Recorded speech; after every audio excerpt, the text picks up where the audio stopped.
Good day, everyone. For those of you who don't know me, my name is Chris Runyan, and I'm the president of the Ohio Contractors Association. To the members of the OCA and the many other contractors, suppliers, service providers, and friends of the heavy highway construction industry in Ohio, I want to thank you for the dedication and hard work that you have put forth during these challenging and stressful times of working in this age that now includes the coronavirus. It is your efforts to keep Ohio's highways and bridges in good repair so that the food, materials, and workers for critical services can be delivered to meet the needs of Ohio's citizens. Because of the critical nature of the work we do in maintaining, repairing, and constructing Ohio's highway infrastructure, our industry has been designated as an essential industry in Governor DeWine's recent stay-at-home order.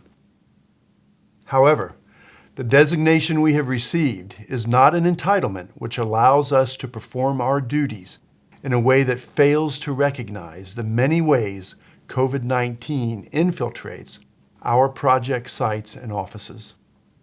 The safety and well-being of those who work for and with each of our companies, large and small, must be the number one focus for how we conduct our businesses and perform each project and task that we undertake.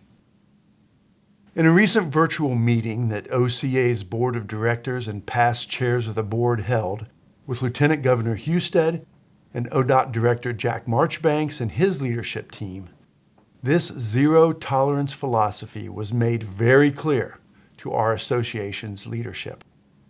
The Lieutenant Governor shared with us that for every single person that is infected with the virus, they will share it with more than 2 people unless that string of infection can somehow be broken.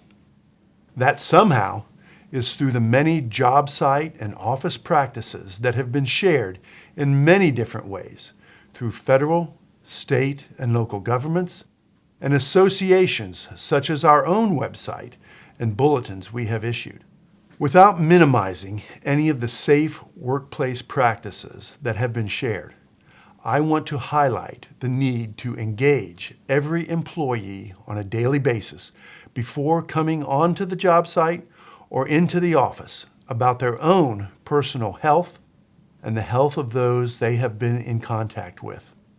The first line of defense is at the front door. Second, I ask that you remind every employee that when they are not at work, they strictly adhere to the mandates set forth in the governor's stay-at-home order. Smart work and living practices do not come to an end when your team members leave for home. We must now live in the new normal of 24/7 awareness that none of us are immune to succumbing to the virus.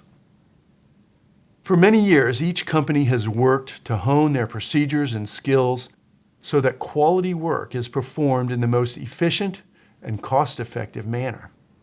We must now think about how working in close proximity to other individuals impacts the way we do business. Similar to a military ethos, where they fight to keep themselves and those who stand on their right and left alive, we now have a similar obligation for our coworkers.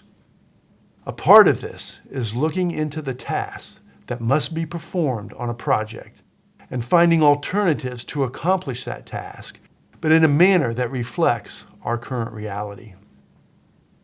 It may require smaller crews that require more time to perform quality work while keeping workers farther apart. Additional support equipment, such as more man lifts, may be necessary to keep the ratio of 1 lift per worker.